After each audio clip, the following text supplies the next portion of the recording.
Hi friends, welcome to not వైద్యం. మమ్మల్ని ఎంతగానో ఆదరిస్తున్న మా ప్రేక్షకులకి, మా సబ్స్క్రైబర్స్కి మా హృదయపూర్వక ధన్యవాదాలు. ఈరోజు మనం సహజంగా కలిసినప్పుడు పిల్లలు వద్దనుకున్న వాళ్ళు చాలా మంది కూడా ఉంటున్నారు.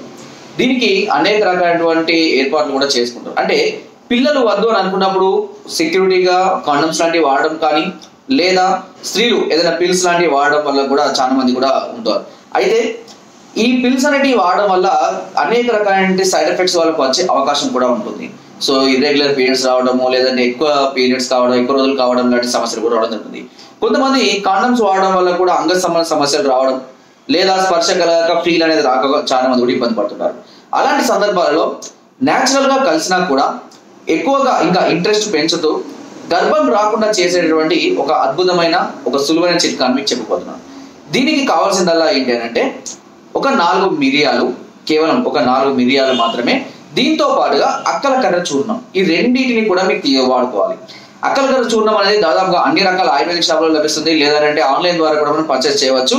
దీన్ని ఎలా వాడాలి అంటే ఒక 5 గ్రాముల అక్కల కర్ర చూర్ణానికి ఒక 4 మిరియాలను కలిపి మెత్తగా దంచి, దానికి తేనె కానీ, నీరు కానీ, నెయ్యి కానీ దేంట్లో అయినా సరే మెత్తగా దంచి లేపలలాగా తయారు చేసుకొని అంగానికి అప్లై చేసుకోవాలి. అంగానికి అప్లై చేసుకోవడం వల్ల మంట కానీ, దురద కానీ ఏవి కూడా రావు.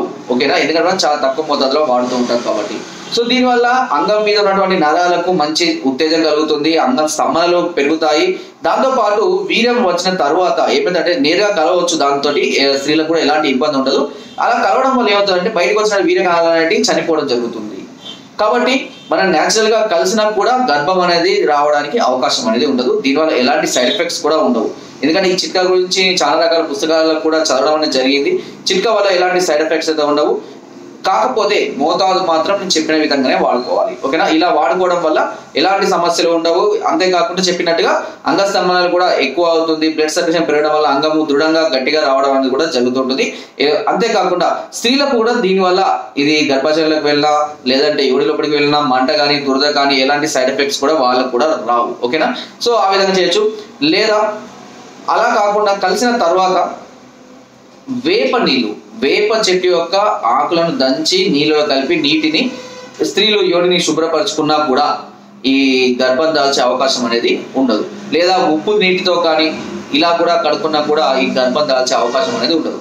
సో ఈ విధంగా న్యాచురల్ గా అంటే మనము సంభోగం చేసిన తర్వాత ఇలా చేసుకోవడం వల్ల కూడా గర్భం వచ్చే అవకాశం అనేది ఉండదు. కాబట్టి న్యాచురల్ గా ఇలాంటి పద్ధతులు వాడుకోవడం వల్ల ఏమి ఇబ్బంది ఉండదు పెద్దగా.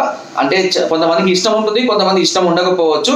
బట్ ఈ పిల్స్ వాడడం మాత్రం స్త్రీలకు ఎప్పటికైనా ఇబ్బంది ఉంది. ఎనీ ఎమర్జెన్సీ కేసులలో తప్పించి దాదాపుగా ప్లాన్ చేసుకున్నప్పుడు ఇలాంటి పిల్స్ అనేవి వాడకూడదు. దీనివల్ల చెప్పినట్టుగా టైంకి డేట్స్ రాకపోవడము, ఒకవేళ వచ్చినా కూడా అధికంగా రావడము లేదా తక్కువగా రావడము, హార్మోన్స్ ఇన్బ్యాలెన్సింగ్ అనేది జరుగుతూ ఉంటుంది. కాబట్టి ఈ విషయాన్ని అందరూ కూడా గుర్తుపెట్టుకోండి. ఇలాంటి చిన్న చిన్న చిట్కాలు చేసుకోవడం వల్ల ఎలాంటి సమస్యలు రావు, ఎలాంటి ప్రాబ్లమ్స్ కూడా ఉండవు. ఓకే ఫ్రెండ్స్, నా వీడియో కనుక మీకు నచ్చినట్లయితే ఒక లైక్, ఒక షేర్ చేయండి. మరిన్ని వీడియోస్ కోసం సబ్స్క్రైబ్ అయితే మర్చిపోకండి. మీ అమూల్యమైన సలహాలని, సూచనలు నాకు కామెంట్ ద్వారా తప్పకుండా తెలియజేయండి. Thank you.